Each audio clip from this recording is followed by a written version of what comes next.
Halo teman-teman semuanya, perkenalkan, nama saya Muhammad Satria Alam Putra dari kelas D.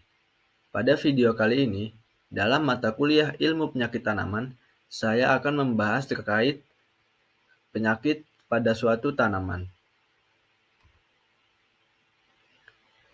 Adapun pembahasan yang akan dijelaskan kali ini, yaitu penyakit pada tanaman, kemudian ada patogen, perkembangan penyakit, cara patogen menyerang, cara patogen menyebabkan penyakit, dan pertahanan tanaman. Diawali dengan penyakit tanaman. Penyakit tanaman yaitu setiap kerusakan pada tumbuhan yang berkaitan dengan pengambilan nutrisi, mineral, dan air, atau gangguan sintesis bahan makanan, translokasi, dan metabolisme sedemikian rupa sehingga mempengaruhi penampakan dan/atau hasil tumbuhan bila dibandingkan dengan tumbuhan sehat atau normal dari varietas tumbuhan yang sama, baik karena adanya serangan patogen maupun karena adanya gangguan faktor lingkungan. Dengan demikian, penyakit tumbuhan menyangkut kerusakan pada tumbuhan oleh faktor biotik, yaitu patogen, dan atau faktor abiotik, yaitu gangguan lingkungan fisik. Penyebab penyakit pada suatu tanaman dapat dibagi menjadi dua kelompok besar, yaitu kelompok penyebab biotik seperti kelompok makhluk hidup yang bertindak sebagai agens penyebab penyakit dan kelompok penyebab abiotik, yaitu kerusakan tumbuhan karena gangguan faktor lingkungan fisik. Komponen biotik contohnya yaitu jamur, bakteri, fitoplasma, rickettsia, virus, viroid, protozoa, nematoda, ganggang, dan tumbuhan tinggi parasit.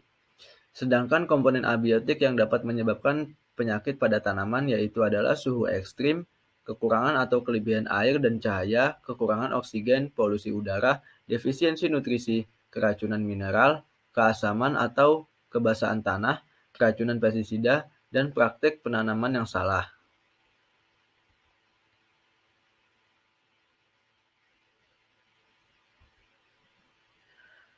Yang selanjutnya yaitu ada patogen. Patogen merupakan komponen biotik atau disebut juga dengan agen biologis yang menyebabkan penyakit pada tanaman seperti jamur, bakteri, fitoplasma, rickettsia, virus, viroid, protozoa, nematoda, dan lain-lain. Patogen menyerang tumbuhan inang bertujuan untuk mengambil makanan dari inang tersebut. Untuk itu, patogen harus dapat masuk ke dalam tumbuhan dengan berbagai cara, yaitu mengambil makanan dan mematahkan reaksi pertahanan tumbuhan.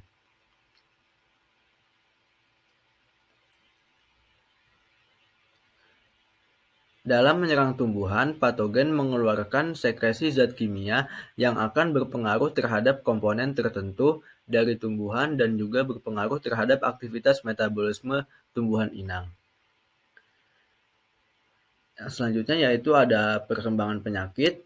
Tahapan dalam siklus penyakit diawali dengan inokulasi patogen, lalu perkecambahan spora pada jamur, pertumbuhan tabung kecambah pada jamur, pembentukan apresoria pada jamur, penetrasi, infeksi, kolonisasi atau invasi, gejala awal pada tumbuhan inang, reproduksi atau sporulasi pada jamur, pemencaran patogen, bertahannya patogen tanpa adanya inang.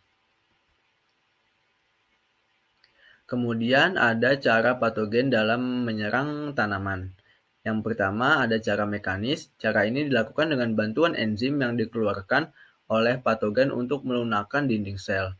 Yang kedua ada cara kimia. Cara ini dilakukan dengan sifat kimia yang dikeluarkan oleh tanaman seperti enzim, toksin, zat tumbuh, dan polisakarida. Kemudian ada cara patogen menyebabkan penyakit. Yang pertama yaitu mengkonsumsi kandungan sel inang atau mengabsorpsi makanan dari tumbuhan inang secara terus-menerus sehingga melemahkan tumbuhan inang. Yang kedua, membunuh sel atau merusak aktivitas metabolisme sel inang karena sekresi patogen berupa enzim, toksin, dan atau zat tumbuh. Yang ketiga, mengganggu transportasi makanan, nutrisi, mineral, dan air pada jaringan pembuluh inang. Dan yang terakhir yaitu menghalangi atau mengurangi proses fotosintesis. Yang selanjutnya yaitu ada pertahanan tanaman. Yang pertama yaitu sifat struktural yang bertindak sebagai penghalang fisik yang menghambat masuknya dan atau berkembangnya patogen dalam tanaman.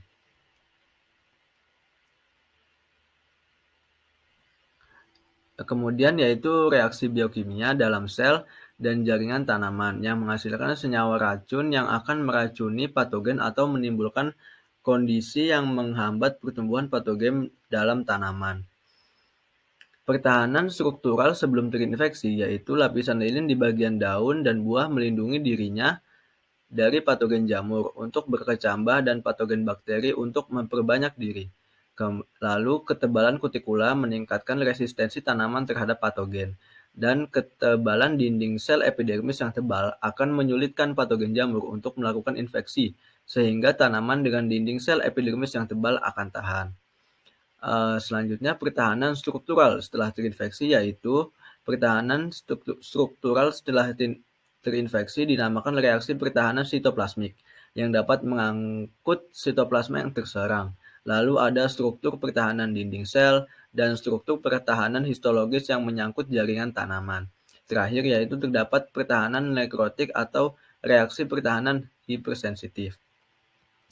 Untuk pertahanan kimia yang sebelum terinfeksi yaitu yang pertama inhibitor yang dilepaskan oleh tumbuhan, lalu pertahanan karena tidak terdapatnya faktor esensial, dan inhibitor yang ada dalam sel tumbuhan. Sedangkan pertahanan kimia setelah terinfeksi yaitu pengenalan patogen oleh tanaman inang, fitoaleksin, dan detoksifikasi. Mungkin itu saja apa yang dapat saya sampaikan pada video kali ini. Kurang lebihnya mohon maaf. Terima kasih teman-teman.